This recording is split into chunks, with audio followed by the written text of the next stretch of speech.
Good afternoon, everybody, and welcome to another instance of Bible Study in Exile. Good to be joining you again, and we'll pick up, I imagine, where we left off, looking at the story on Sinai. Where I have it as of now is in chapter 20 of that, in chapter 20 of that book of Exodus that we've been talking about. But we're going to skip ahead a bit because what happens is last week we went through the Ten Commandments, and I tried to bring out the significance and interest that that would involve, the given that we often misinterpret or misunderstand the full significance of the Ten Commandments. So, if that's something of interest and you missed last week, then catch the last 10 minutes of last week's program. But following the Ten Commandments, you have various examples of case law going through. This is the end of chapter 20, chapter 21. I'm going now to chapter 22. All of these are various things, okay? 22, 20, the end of 22, 23.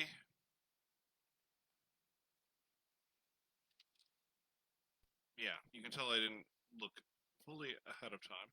But we'll go to um, chapter 23, verse 14.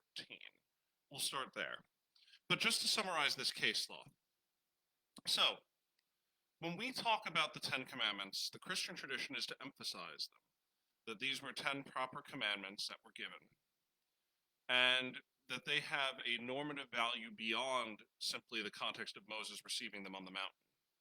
What's interesting is that the Jewish tradition generally regards the Ten Commandments among the 613 other commandments.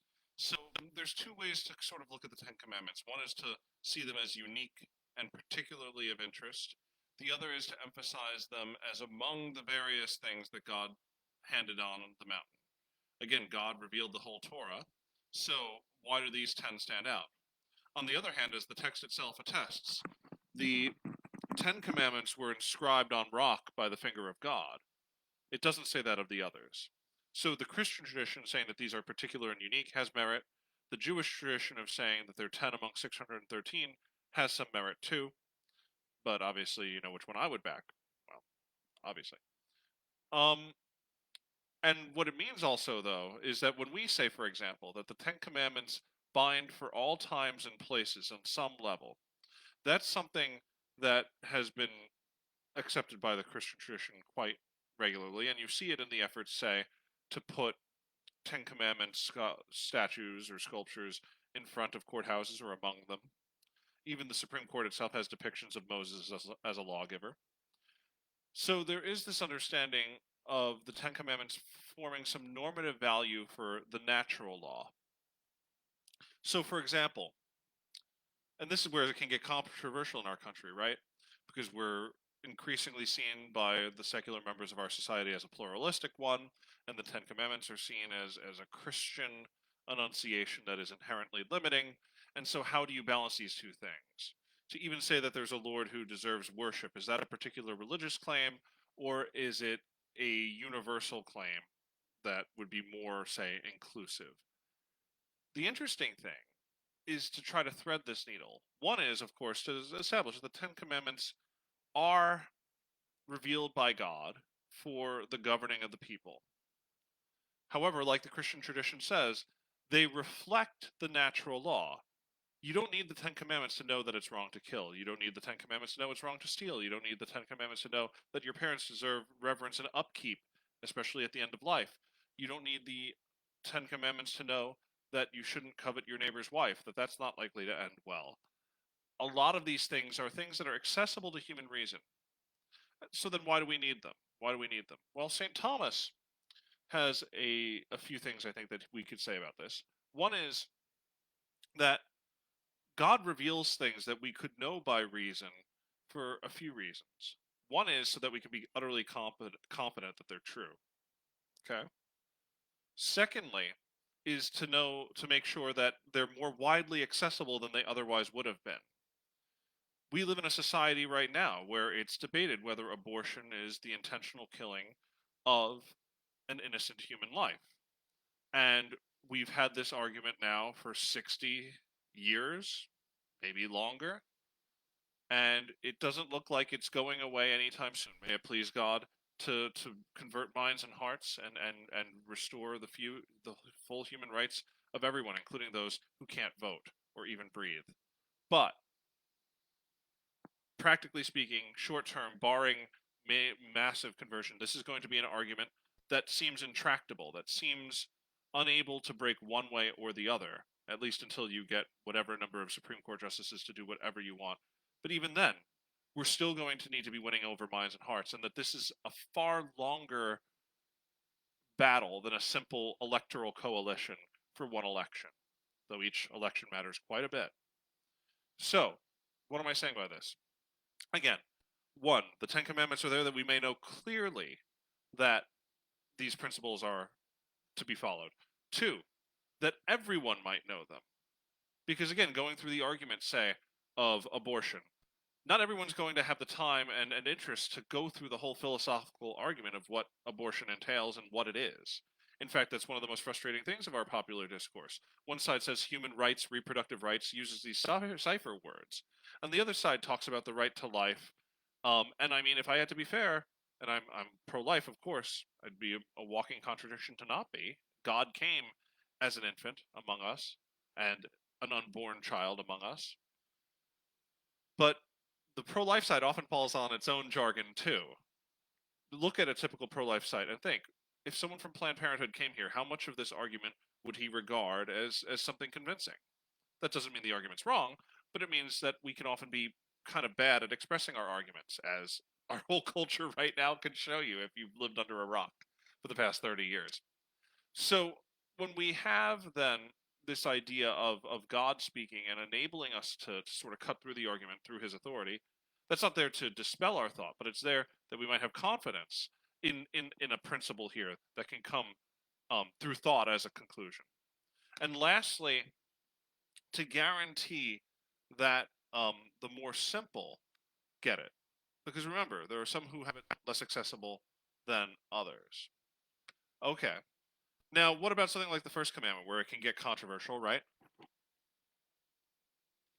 The first commandment is forbidding idolatry, is forbidding polytheism. It forbids graven images of divinity. So, what does that mean for us? What does that mean to have that in front of a courthouse? Because that would seem to be exclusionary. You know, a Hindu or Buddhist might take issue with that sort of thing, perhaps, or some other religion that would admit of such practices. So, what's at stake? Well, what's at stake is this. You have what St. Thomas would call things that belong to the natural law, things that are accessible to human reason, but that the way those things are expressed is not known to human reason. What do we mean by this? So, say you know, say you know a girl, say you have a crush on a girl at work, and you're trying to get to know her. Well, how do you approach her? Well, you try to find something she would be interested in, right? Says the celibate monk wearing 800-year-old clothing. You try to find something she'd be interested in and offer to meet her over that. You know, you're not going to invite a vegan to a barbecue place unless you're trying not to get her to go out with you, I guess. You find something of interest and you find out what she would like to do and you try to go do that. So, in a weird way, that's sort of what the Ten Commandments do with regard to our natural inclination to reverence God. Now, our natural inclination to reverence God is quite a different thing than our natural inclination to be in a relationship of an intimate sort. But think about it. Through all of human history, pagans of all stripes in all cultures in every nation under heaven have tried to please God or the gods in whatever concept they have.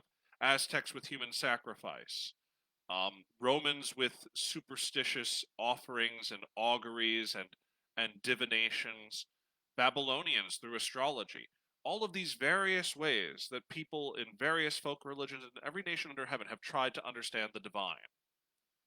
And again, this comes from a natural human impulse to want to relate properly to God. Because if you acknowledge a divine reality, however confused you might be about it in a polytheistic way or a superstitious way, you figure you want that god or gods to be on your side. Yeah? I think that's something all of us would want on one to one degree or another. But what the first commandment and the second commandment and the third commandment, these commandments regarding God, do for us, it's sort of like asking a girl out and inviting the vegan to the barbecue place, and she says, "Well, actually, I'm a vegan. I'd prefer this." The first, second, and third commandment tell us how to fulfill a natural inclination, namely our natural desire for God, in on God's terms, right? To learn how to be the gentleman and do what your lady friend would like to do for the evening, whether it's, I don't know, go to the circus, or you can tell I haven't been on a date in a while. Go to the circus, or bobsledding, or I don't know. I don't need to have good date ideas, okay? That's not my vocation. You go figure that out. So, but I hope you see the analogy here, or else I'm really freaking you out. But I hope you see the analogy here that we have a natural desire to reverence God, to be on God's good side. And God, like the woman in this case, or I mean, I guess a man could make clear what he'd like to do on a date too, though you probably shouldn't push it. But, making clear how that would go well, what would be fitting. It's that clarification on God's part of what's actually fitting to reverence him. To depict him in the time of Moses, to depict the divine with an image, is problematic because God is immaterial, and idolatry becomes less an exaltation of God. It rather becomes a bastardization of God as we substitute his reality with our preconception of him, right? And that's what the pagan gods are. They're projections of pagan sensibilities of what the divine is like. And likewise, with keeping the Sabbath day holy, understanding that taking the day off for prayer and reverence is one that reflects the divine order and helps us enter into it. And likewise, taking the name of the Lord in vain, that his name is not something to be used lightly, and that means that oaths and proper invocation of his name is one of the acts of religion. When the Trump administration came in, I remember one of the appointees, I forget which secretary or general or whatnot, he took the oath of office and he signed himself with the sign of the cross after he took this oath of office. And it was very interesting, and it actually went viral at the time back in 2017 when this happened.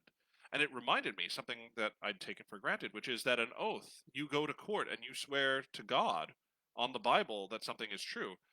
That is a serious matter, but it can also be a meritorious one. It's an act of religion to speak truthfully under oath. It's not simply to make sure you're telling the truth, and it's not simply a grave sin when you fail. It's also a virtuous and beautiful thing when you speak truly. Because even if you would have spoken truly without having had to swear, most honest people don't need to swear solemnly that what they're saying is the truth. And Christ warns against taking oaths, right? And he speaks hyperbolically to the point where he says, take no oath. Let your yes be yes and your no be no. But the he does answer solemn oaths when he is adjured by the Jewish authorities, so it's not an absolute prohibition. And when we, in properly solemn situations, are asked to testify solemnly in God's name that this be true, that that is, even if we would have said that thing anyway, it makes it doubly meritorious because we do what we would have done, yes, but we do it with the awareness, the reticence, and the reverence that we are invoking one worthy of such respect, of such honor. It's like the difference between cooking dinner for your friend versus cooking dinner for your wife. I mean, the second case, that's part of your vocation too. To reverence and care for your wife is part of your vocation as a husband. So, and vice versa. So there's a sense in which um, the ways that we bind ourselves, say by vow, religious vow, or by bonds of marriage, or in invoking oaths, take what we would have done anyway. I think our culture of sincerity would say, well, if you would have done it anyway, what does this mean? Well, it means quite a bit because it changes the meaning and dynamic by which you do something. Even if you were a good enough person to be cooking someone dinner anyway, even if you were a nice enough person to care for someone, to care for a relative or to care for a wife whom you've promised to care for, is a doubly meritorious thing. Okay? Now, with that, why does this flow into so much case law? We had about 2 or 3 chapters of case law following it. I'm not going through the details of it. The precepts of the old law are divided into three categories. Maybe you've heard about this from others, but I don't think we've talked about it on our podcast in Exile. So I'm going to tell it on the mountain here. The three categories of law for the old law are the moral law, the ceremonial law, and juridical law. What do we mean? Oh, Joy, I'm sure you're already thrilled. You know, this is Schoolhouse Rock, and I'm talking about how a divine bill becomes divine law. But here we are. This is Sinai Rock, I guess, or the Rock of Sinai. Oh, dad joke, but I am a father, right? Okay, moral law. The Old Covenant reveals a real dimension of what it means to act rightly, right? You hear the Ten Commandments, and this is where, again, this would differ between many Jewish thinkers and Christian thinkers, because the Christian emphasis, and it's something that Christ himself brings up when he'll say things like, "For the hardness of your hearts, Moses said you could divorce." That's a juridic precept, not a moral one. Okay. So back to the point. So Christ himself introduces this distinction, and it's cultivated by the scholastic scholars and even Martin Luther, Saint Paul for sure.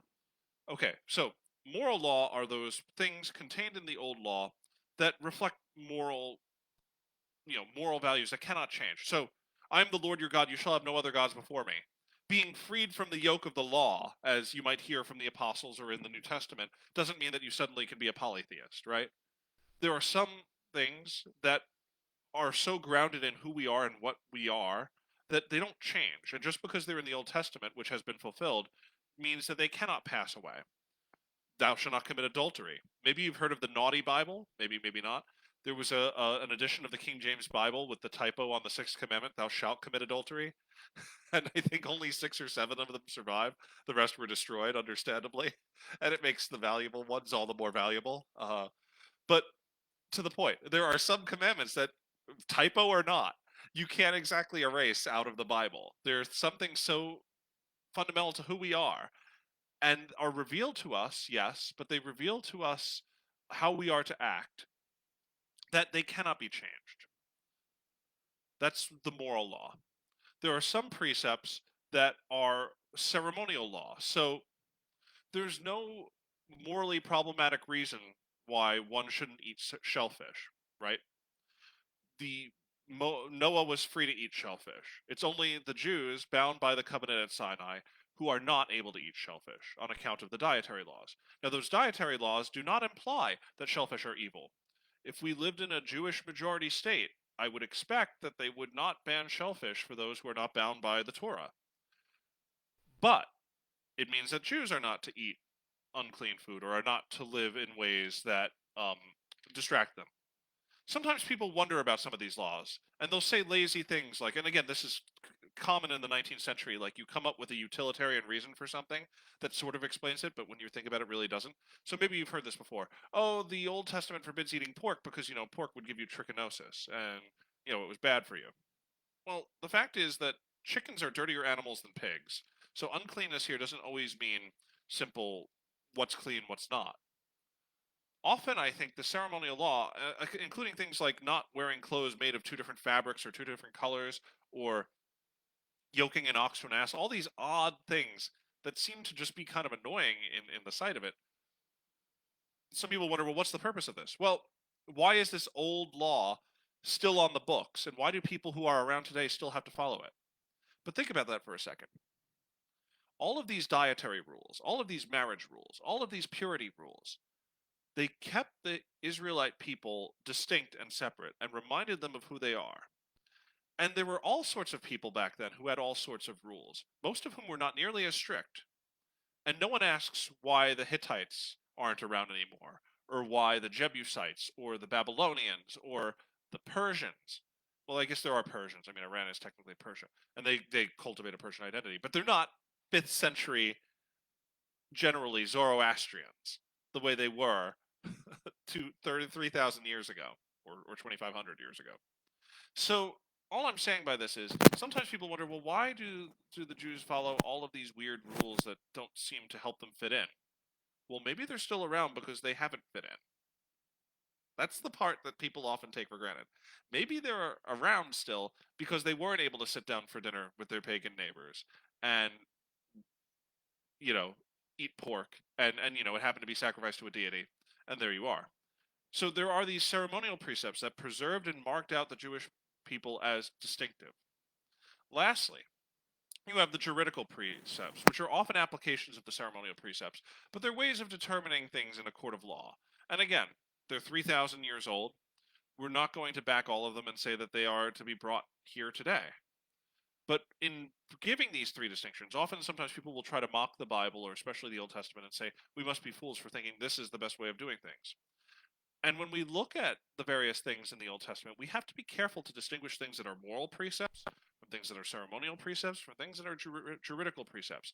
Reading them, like the age-old custom of the church demands, in a literal way, not a literalistic way, understanding the genre and purpose of the law in question, and respecting it to the point that we are able then to explicate and defend what we believe and not be fools about it.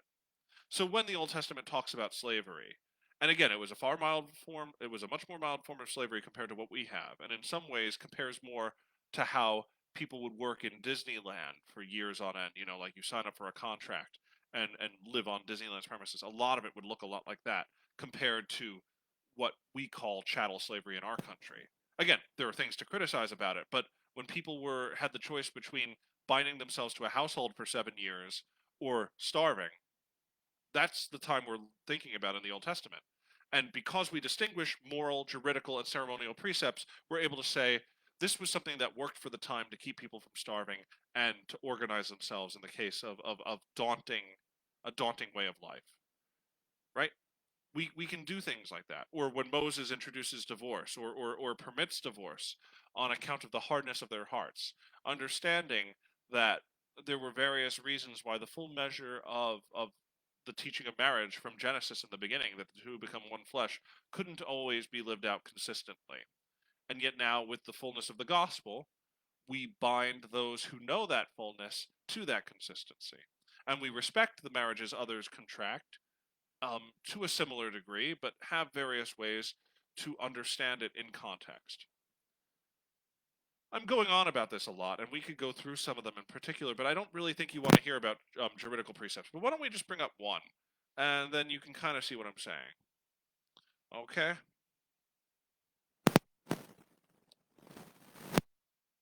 Okay. Here's an interesting one that will probably be something. When a man borrows an animal from another and it dies or is injured, its owner not being with it, he must make restitution, as in the man borrowing it must make restitution.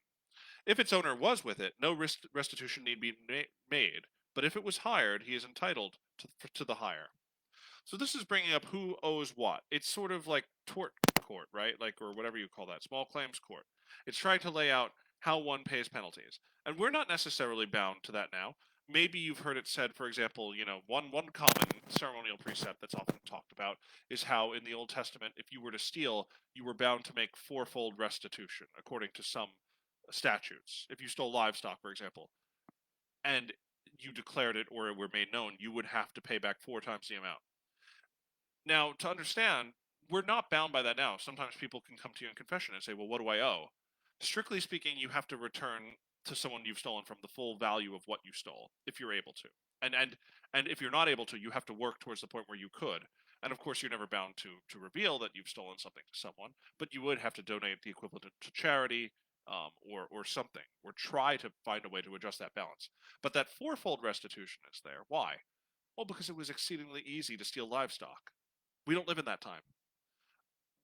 St. Thomas Aquinas argues, for example, that it would be fitting to give counterfeiters, people who counterfeit large loans or promissory notes, the death penalty. Now, we look at that and we say, what on earth is he talking about? But think about a time where it would be comparatively easy to commit fraud like that. And it would be comparatively more damaging and risk undermining someone's whole livelihood. And so the penalty, in a sense, reflects the ease of the crime and its relative damage, and is a juridical understanding. It's not moral. So the fact that Thomas thinks that we have to hang counterfeiters doesn't mean that we necessarily need to think so. We could say circumstances have changed, and on that one, it seems that they have, given that fraud is much easier to detect and settle. It's far more difficult to deprive someone of property now. And likewise, with regard to livestock stealing or what have you, because things are easier generally to deal with, and because we're comparatively wealthier. Again, 100 years ago, we had a Great Depression and people were starving on the streets. Today, we shut down the world economy, and again, times aren't great, but we're not nearly that poor off, right? Even the poor are wealthier now than some of the middle class would have been 100 years ago. And that's not to deny that there's deeper forms of spiritual poverty here. But I'm just saying, materially, we have to allow that to adjust how we apply the moral law that we would. And so this is the Christian understanding versus what's interesting is you'll often, or I'll often see with Orthodox commentators on say sin, and they'll talk about say, let's go for a lightning button, a hot button issue, homosexuality, and we'll say, okay, I believe homosexuality is a sin, but you know what else is a sin? 613 other commandments. Okay, people sin, fine. We would have to say, I think, we can't simply equate homosexuality or any form of moral behavior among all the juridical or ceremonial precepts. We can't just take those 613 rules and put them all on the same footing the way many in the Jewish tradition would. Again, we have this hierarchy that comes from Christ. And things that are properly moral have to be evaluated in that line, understanding, of course, the various reasons why people fail to live up to the moral law. Again, perhaps taking the Italian mentality of holding a high standard and then understanding why people don't make it. We have to hold to a standard like that, I would think. One that entails dealing with something, say, like homosexuality, as the moral issue that it is, often understanding why people fall into it and being ready to sympathize and not judge or shame. That was a mistake of the past.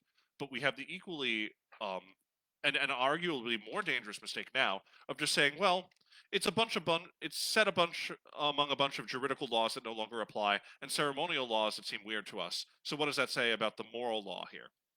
They allied over the difference and will shame you for holding a moral principle based on a 3,000-year-old text. But a 3,000-year-old text is as much capable of making a moral statement as a 3-day-old text. The question is whether it's true, and that's what's at stake. And how do we know the difference between the three forms? Well, we see it in the New Testament and how Christ interprets the law, and how the apostles interpret the law, and how St. Paul interprets the law, and how the Christian tradition interprets the law. We have in the constant witness of the church, guided and vivified by the Holy Spirit, who writes on our hearts. Again, the old law was written on stone. It's a written law. The new law is a written law too, but it's not consistently found or primarily found in a book. The new law is found on the heart. And that's not just some sentimental way of saying everything's fair game, go out there and enjoy the freedom of the gospel where you kind of wing it, but rather it means that in the grace of Christ, we are given the sense of what the moral law is. And we are, through the transformation we've won in Christ, given the ability to have a freedom by which we don't always need to be told and directed from the outside what we need to do. Sometimes we do, sometimes we have misapprehensions, but persevering in the gospel with humility, we generally have a sense for what we are to do. We generally have our marching orders, and you don't need to be given a list of things. You generally have it. So I've brought up a whole bunch of things here, right? The natural law, which comes from the very nature of how things are, and how the Ten Commandments reflect it, and how it reflects it even in the fact that it's revealed, so that people who wouldn't be able to come to the conclusions of the law could recognize it. Again, there are whole cultures where stealing has very different meanings. That means they might not be culpable for stealing, but they are stealing. They are taking from other people. So, they might be confused. Okay. Why don't we go to the text, because we've heard enough about all this. Chapter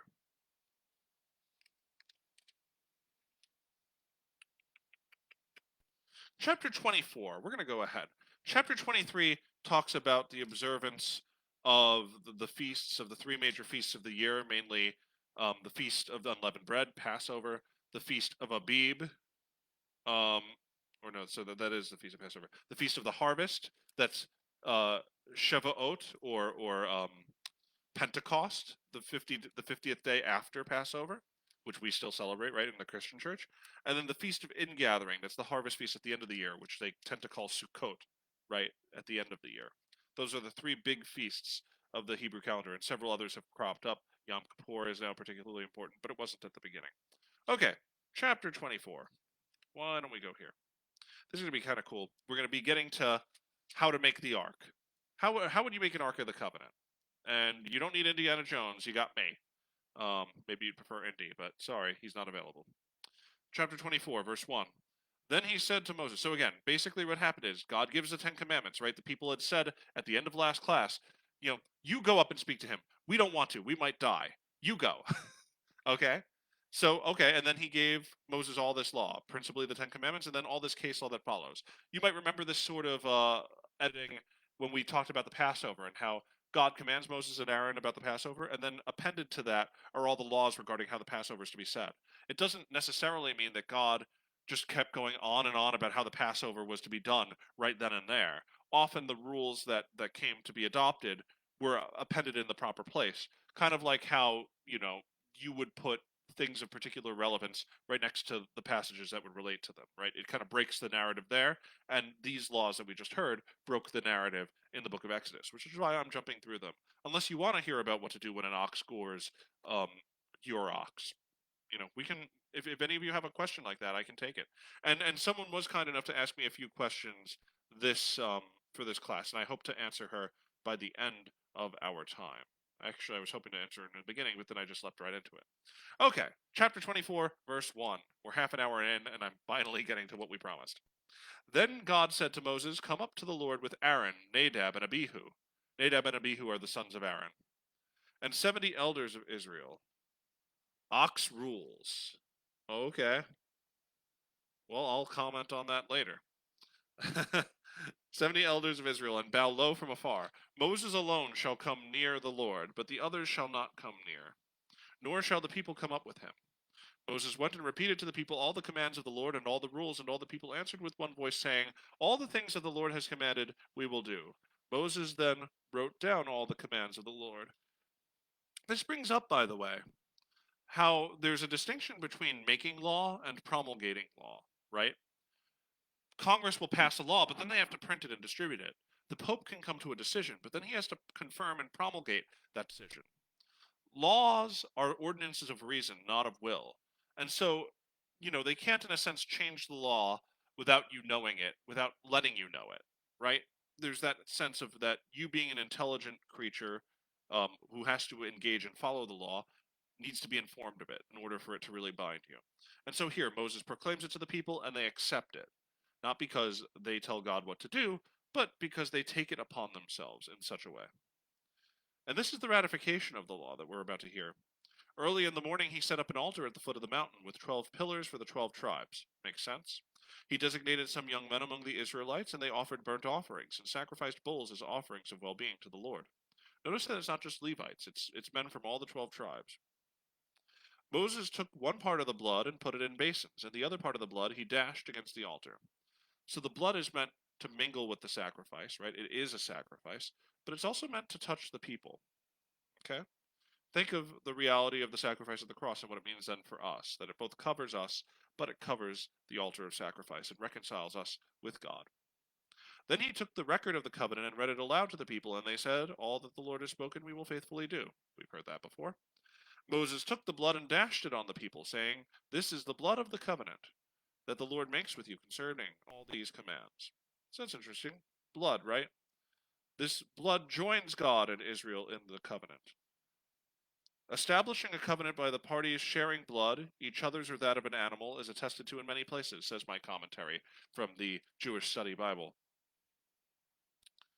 Aeschylus, the Greek, for example, describes a covenant in which the parties dip their hands in the blood of a slaughtered animal. So there's this sense, again, with blood not being so much a sign of death, but a sign of life, and now of a common life, of the two joined together. So now they're splashed with blood, which I guess you call a Thursday afternoon. They call a ratification of covenant. Okay, now, to be fair, it's a pretty unique event, right? So after they accept the covenant, Moses and Aaron, Nadab and Abihu, and 70 elders of Israel ascended, and they saw the God of Israel. Under his feet there was likeness of a pavement of sapphire, like the very sky for purity.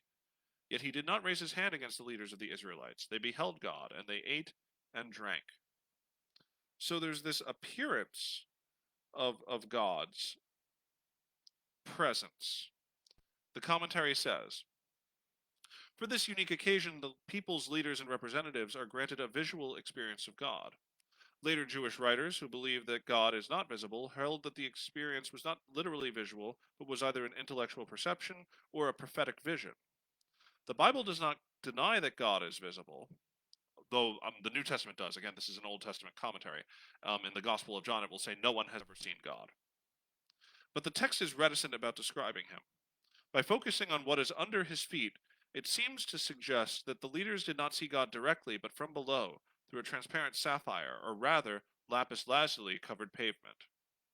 This lapis lazuli pavement is the floor of God's heavenly palace. It explains why the sky is blue. So, it's an image that's meant to show God's majesty, his transcendence, but also to a degree his proximity. We would call it probably a depiction of God that allows them to come to some understanding. But it wouldn't, obviously, God is not in principle visible in himself. So, now you might find this a bit odd, right? They beheld God, so he did not raise his hand against the leaders of the Israelites, right? Because when they think they'll see God, they would die. They beheld God, and they ate and drank. Well, why does it matter if they eat or drink? Well, as it says here in this commentary, quite well, I would say. A well-attested way of celebrating the establishment of a covenant is to eat and drink, or the ceremony reaffirming the covenant in Deuteronomy 27. In covenants between men, both parties share the meal. Here, one of the parties, God, does not eat, and Moses and the leaders merely eat in his presence. So this could also be seen as a type of the Eucharist, right? Here, it's simply remarkable that they're able to eat, that they're not dead. Later on, it will be that God feeds them, right, with the manna, or that's already happened. God feeds them with the manna, or that he feeds Elijah with unique cake. But eventually it will come to be that God feeds them with the true bread from heaven, with his own presence and life, and that will be life-giving to them. Not merely God's presence at their banquet, but God himself providing the sacred banquet. The Lord said to Moses, "Come to me on the mountain and wait there, and I will give you the stone tablets," etc., etc. So Moses goes up, and he's up there 40 days and 40 nights. Okay. Now, why don't we get to building the ark? Now, basically, we have about 15 chapters left in the book of Genesis, of Exodus. And the majority of them, in fact, I warn you, just about all of this will be that that um, construction with an interlude. Okay, there's an interlude, of course, but we're going to have several chapters that talk about how to make the ark. Why the ark, the tabernacle? Why does it get so much attention? People often have an understanding of the biblical books that doesn't always reflect the real style and tone of the books. You know, you have the popular imagination of what something is, and then you have the way it actually is. You know, like when you were a kid in elementary school and you saw that teacher or para whatever, you know, like the people who helped out, and they seemed really intimidating or mean or nasty, and then maybe you meet them 10 years later and they're you know, she's just a peach. Again, when you're 12 or 10 and she's 40, like it can be pretty intimidating, but then when you're 20 and she's 50, like, you know, she could probably be a bit more friendly and isn't towering over you anymore. So people, you know, people often get blamed for looking a way that they actually aren't. And this happens with books too, right? The book of Revelation, people often think that it's just these ravings about what's to happen and it just constantly recounts Satan and suffering. If you actually read the book, there's a lot about suffering, there's a lot about what Satan does, but there's far more on God quickly routing Satan and bringing the faithful to the heavenly Jerusalem. There's far more on the positive in the book of Revelation than the negative. Far more than you would expect. Now, there's a lot on the negative, but the emphasis is quite positive. And in the book of Exodus, you think that it primarily focuses on the clash between Moses and Pharaoh. But remember, Pharaoh was defeated back in Exodus 15. We're on chapter 25 right now, and there's 15 chapters left. More than half the book is after they've left.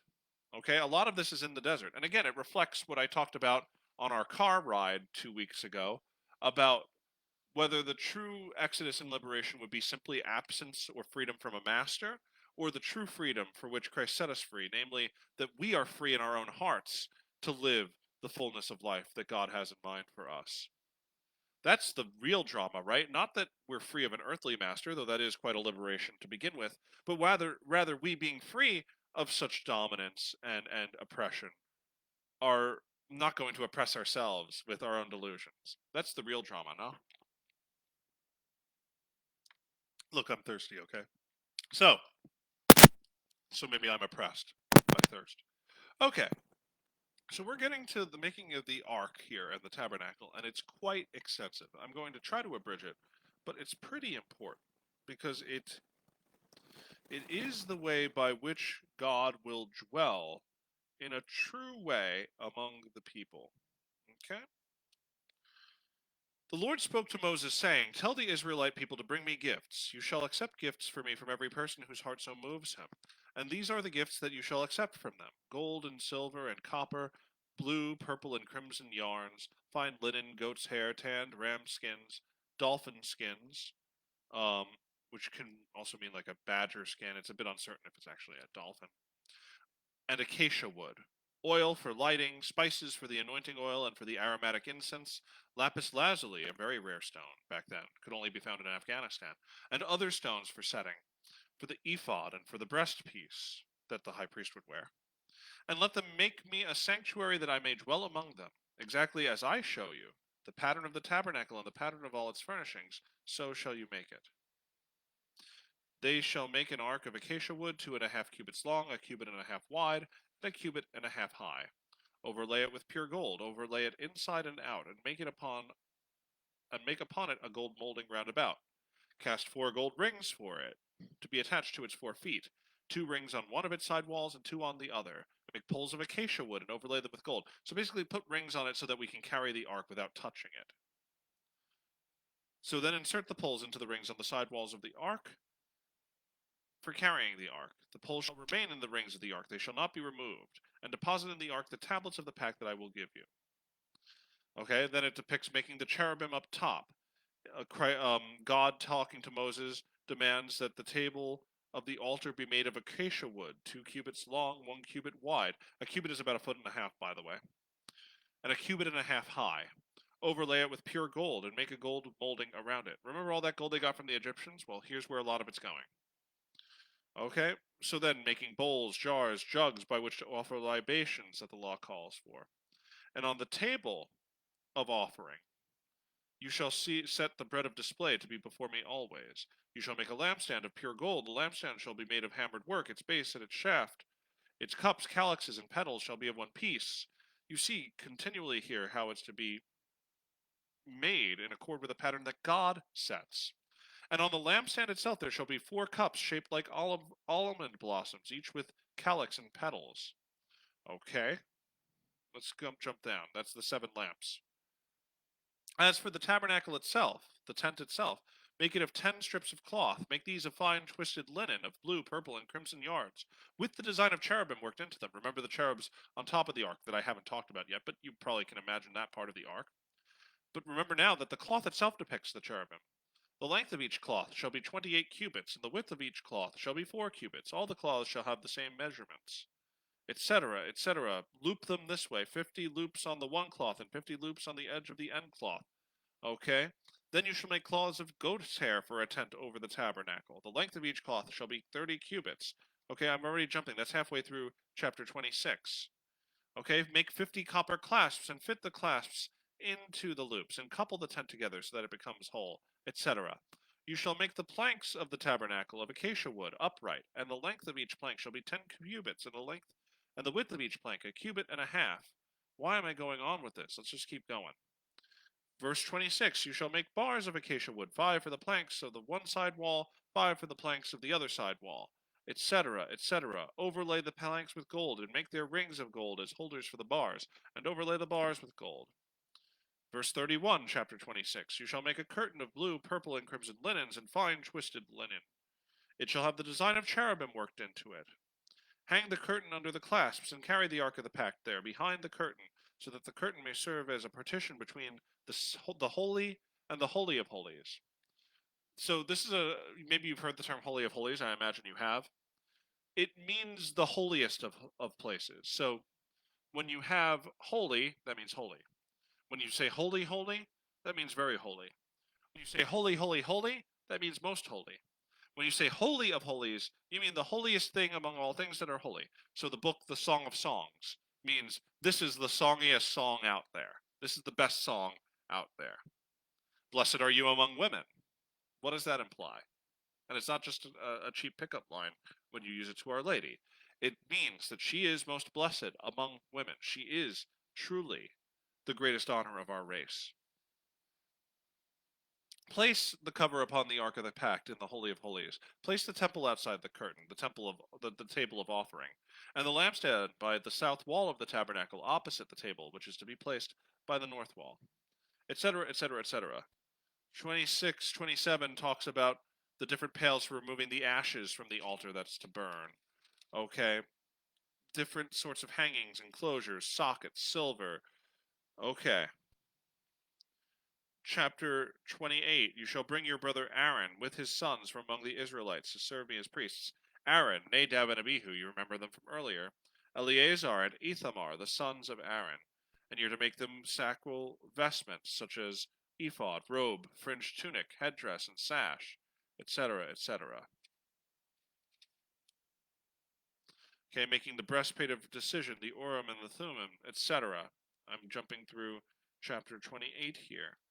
It talks about what they are to wear. Okay? Why am I going on about this? Because when you get to, here we are, chapter 30, it talks further about how incense is to go, how the censers are to be made, etc., how washing is to be done, the particular laver, the basin by which it's to be done. Okay? The spices that are to be used for anointing. That's in chapter 30, verses 22 and following. And how this is to make the oil of anointing that's to be used. Okay? All of this brings us to the beginning of chapter 31. Now remember, so far all we've had is God talking to Moses on the mountain, describing at length what is to happen, how it's to be made, how it's to be done. Okay? So perhaps you've regarded my presentation up to now as somewhat cursory on this. Perhaps you've regarded it as too detailed. It's probably a bit of both, because I can't do justice to 5 chapters in the length of time I've given it. And I know that I wouldn't have the viewers I have if I just read the whole thing out to you. And I know also, though, that it wouldn't be fair to skip over and not give you a sense of the detail here. But I don't want you to lose the forest for the trees here. The thing is that up till now, we've had God speaking to Moses on the mountain. He's simply been describing how this is to happen. This is all the mind of God being made known to Moses. Nothing's happened yet. None of this has been built. Okay? This is like when you sit at that meeting and you hear someone telling you how it's going to go, and you think to yourself, okay, that's a good story. We'll see how much of this happens, right? Whether it's the credenza, whether it's how your kitchen's going to look, whether it's a community board meeting and this is the proposed community center. Whatever it is, these are all ideas. Okay, now trust me, I'm an ideas guy, okay? So I'm used to going on and on about what I'd like and then not seeing it happen. And here we have God going on and on about what he'd like. And is it going to happen? Well, he's God. And if it didn't happen, why would they have written it down? So, see, here's the juncture, though. Chapter 31, verse 1. So, all of that builds up to this, okay? This is where my punchline comes, okay? So, if you've been wondering, why is he going on about this? Here it is. The Lord spoke to Moses, see, I have singled out by name Bezalel, son of Uri, son of Hur, of the tribe of Judah. I have endowed him with a divine spirit of skill, ability, and knowledge in every kind of craft, to make designs for work in gold, silver, and copper, to cut stones for setting, and to carve wood, to work in every kind of craft. Moreover, I have assigned to him Aholiab, son of Ahisamach, of the tribe of Dan.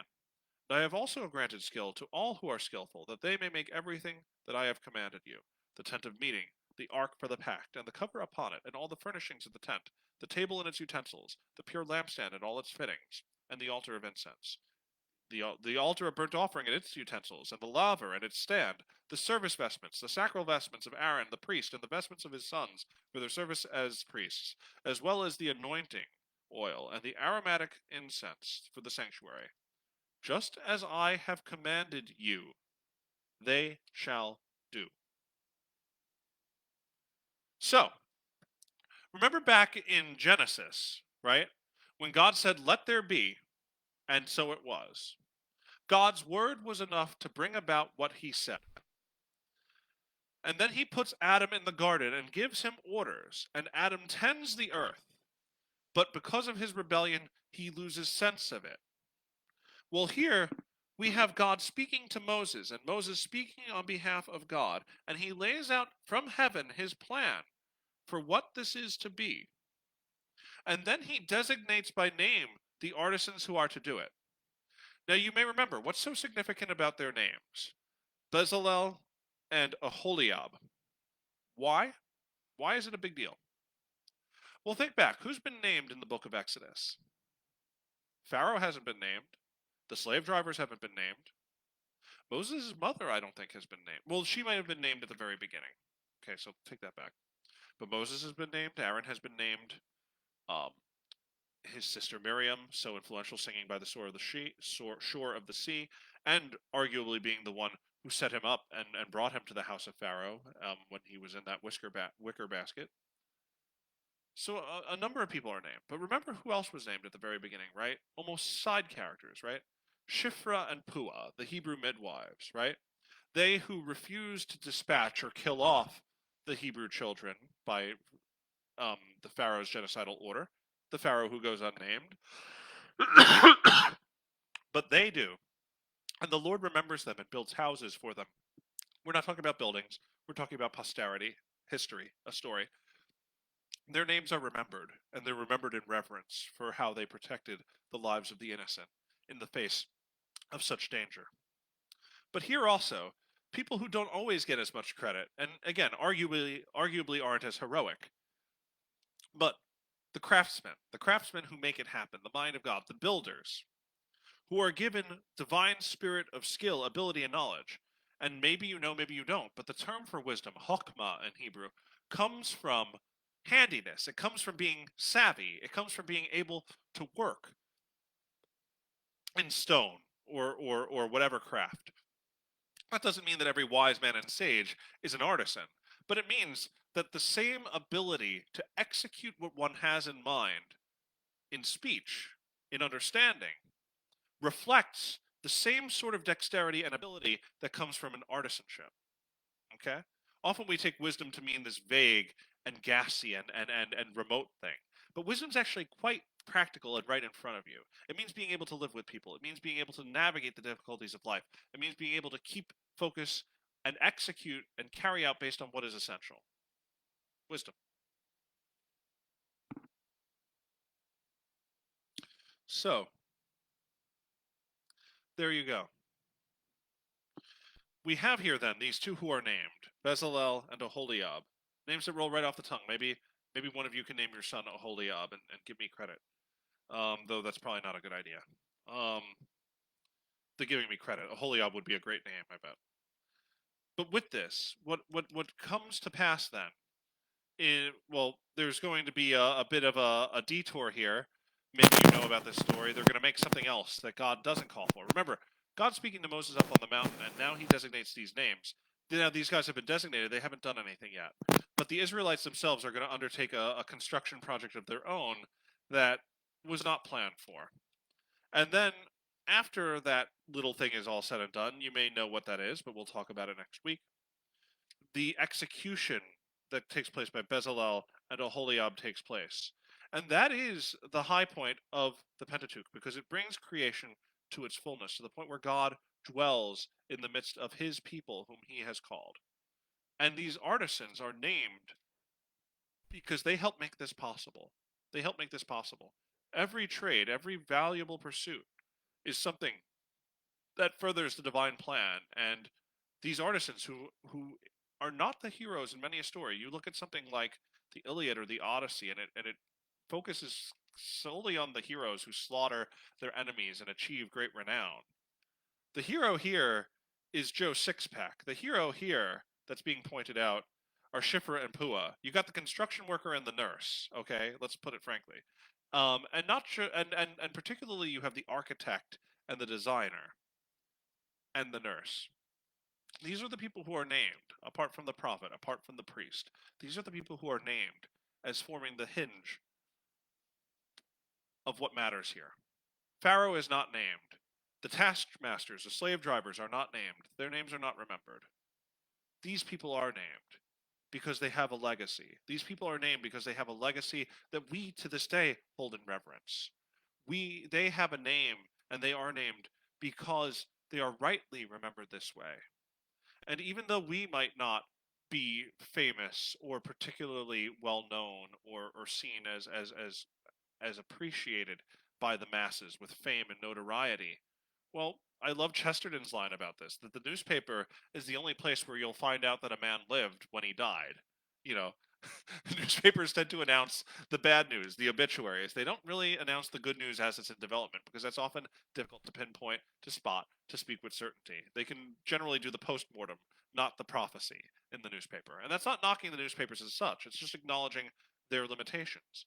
And it also acknowledges the limitations of the fame of what it means to be known in that kind of way, because it's not satisfying in the way that it is to be known by God, and to know that what you're doing is worth reverence, is worth preserving, is indeed merely handing on and preserving and building upon what you have received, not coming up with some brilliant thing on your own that's worthy of particular note or marvel, but understanding this living tradition that you hand on and receive.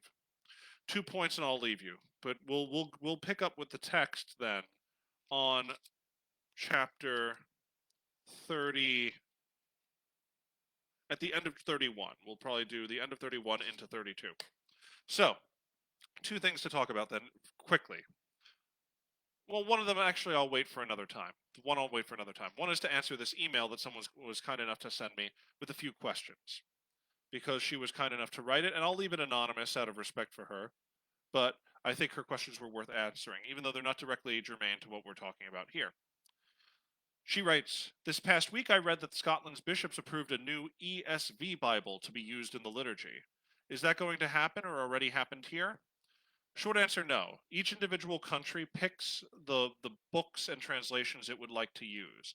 And the bishop, with the approval of the bishops, they can pick a translation of the Bible that works for them. The bishops in India have used this English Standard Version as well. It's sort of based on the RSV version that I like to read from, the RSV Bible. It's arguably a little more modern, but there we go. What is the Good News Bible and its importance? My my parents were against the use of that one when I was in Sunday school. Well, give me a moment. I want to just pull up the particular on this because I don't want to just shoot from the hip. And response that when we're talking about the Good News Bible, I believe it's a more of a colloquial translation. But I'm going to look to Wikipedia to let me know. And you say, well, you read this email, but you didn't do the research ahead of time. Well, no, I didn't. But I'm pretty sure I know about this. Yeah. Okay. It's 1966. It was something that it was at a time where you had something called dynamic equivalence. The old translation of the liturgy was much like this too. A great example of the difference between dynamic equivalence and formal equivalence. So formal equivalence would be trying to depict from one language to another the full kind of niceties of one language to the other. Now there's a danger in this, right? Think of how I just had to tackle God's description on the mountain of these various implements to be filled in the temple. There's something to be said about reading the thing in full. However, I know that if I did so on this in this particular format and place, I would lose you. And that's no knock on your intellect. It's just we can't hear all of this indefinitely.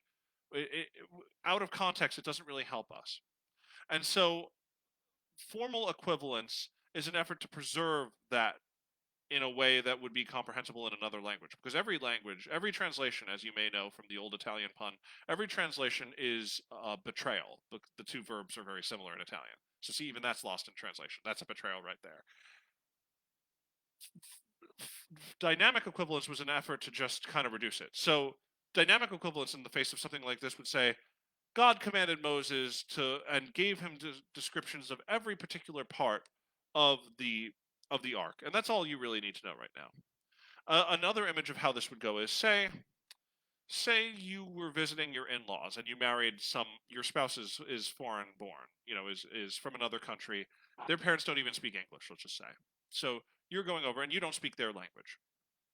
And so, you know, you go into the house and you're meeting them for the first time. I don't know why you married without meeting the parents, but there we are.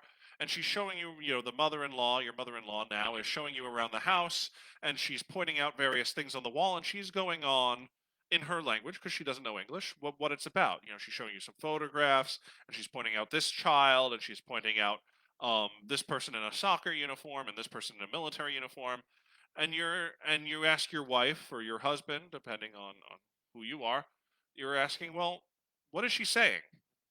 And she says back to you, well, she's trying to make you feel welcome and introduce you to the family. That's arguably dynamic equivalence. It's trying to say, well, here's the purpose of what's being said. We don't want you to get lost in what's being said. That's dynamic equivalence. Now, the issue is, in something like this, dynamic equivalence is you're losing all the nicety of what's being said. Who's the kid in the soccer uniform? Who's the guy in a military outfit? Like, she's trying to tell me a story. Again, I know that it's not important that I get every detail of this here and now, but can you give me a sense of the inflection and meaning of this language? The Good News Bible, it seems, from what I see, is reflecting that. It's an effort to try to simplify the Bible in an effort to make it more comprehensible. Now, the church has generally been moving away from that. The ESV is actually a more conservative translation than what we would use for the New American Bible, which has some of this dynamic equivalency. One place where I would see dynamic equivalency in the translation we have now is with a passage that maybe you've heard, maybe you haven't. In the formal equivalency, kind of translating the Hebrew literally, it would say, Adam knew Eve, and she conceived and had a son. That's formal equivalency. Because someone who doesn't really speak English as a first language would say, well, Adam knew Eve, and she has a son. What follows? Though I like to think that we're fairly aware of the human condition to know what happened there. I think knowing Adam knew Eve and then had a son means that you kind of know what it means to say Adam knew Eve. But the New American Bible, which we use, which our bishops have approved and mandated as the only translation we are to use in the liturgy, a Bible for it's that, by the way, they own the copyright for, so they get a revenue stream from, means that when they're translating, they want to make sure it's absolutely clear, and they will say, Adam had relations with Eve. Now, I don't know about you, but I kind of prefer Adam knew Eve. I think it's a bit more subtle. I think it gives a bit more of a nod of what's actually going on and what's at stake. You know, I think it makes it a bit more interesting, and it's a bit less on the nose, I would think. But they wanted to make it absolutely clear. Formal equivalence would try to capture the sense of the Hebrew language, which means to know someone in a familiar and intimate way. It could also mean to know a fact, but it also means in this particular context that Adam knew Eve. There's one thing, holding her hand when they first meet. It's another the next day. There's something that's different, something that's changed. And I think saying that he knew her reflects that. Whereas simply having relations, I mean, it just kind of kills it for me. It kills the beauty and drama of it in a way. It kind of flattens it. So that's the debate. Some would say, well, you have to make it clearer. Some would say, well, you translate it into English, but then there's going to be some things that you're just going to have to figure out on your own. And I think, Adam knowing Eve, that's something that in life we kind of have to figure out on our own. Some things you can't just spell out too well. They don't admit to perfect translation. And when you try to, it kills the very thing you're trying to express. That's the tension. I like the flow of the St. Ignatius Bible, but told it's only good for personal study. The St. Ignatius Bible that I've recommended here and in person and in the in-person Bible study, the non-exilic Bible study, is the Revised Standard Version, which is permitted as a lectionary in the English for English Catholics. In the English Catholic Conference, they have permitted its use. But in this country, unfortunately, it is not permitted. I really wish it would be. But again, remember the copyrights. What Bible does the angel use? What Bible does the church use in its liturgical readings? We use in this country the New American Bible. Tonight's class on angels, as in what we had talked about last night, mentions that the hints. Okay, we'll go into that some other time.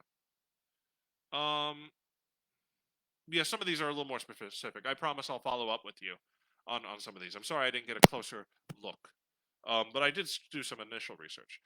One thing I'll point out that overlaps with my Bible class, though, or my class last night, is just this: that we talked last night about how depictions of the angels are found in the tabernacle, and we heard it here. I emphasized the cloth depicting the cherubim, or the Ark of the Covenant depicting the cherubim.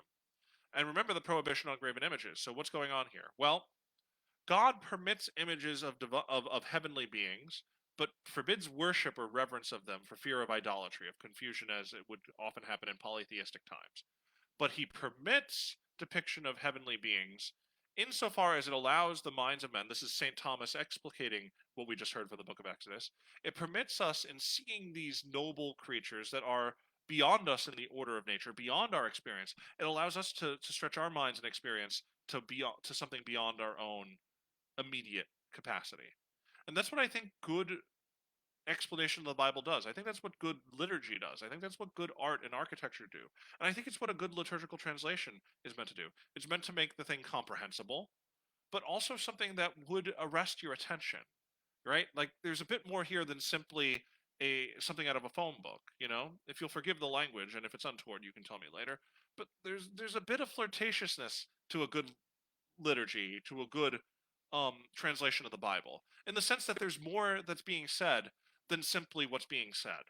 And again, I don't mean that to imply anything untoward or undue, but I just mean that proper language, right, is bristling with further meaning and text. Okay?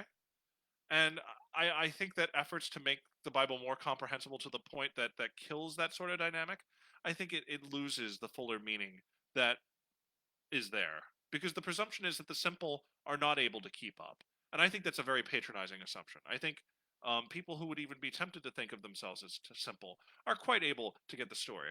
I think they're quite able to understand the savor of what it means to say Adam knew Eve as opposed to Adam had sexual relations with Eve. And yeah, maybe not saying that in Hebrew, Adam yada Hava, you know, that Adam knew Eve. You don't need to say it in Hebrew. You could say it in English and still get the sense that the Hebrew conveys. However simple, however educated you are, any of us sit like children in the face of that mystery, in the midst of that flirtation, in the midst of that, dare I say, pregnant phrasing. Oh well, with that, our help is in the name of the Lord, who made heaven and earth.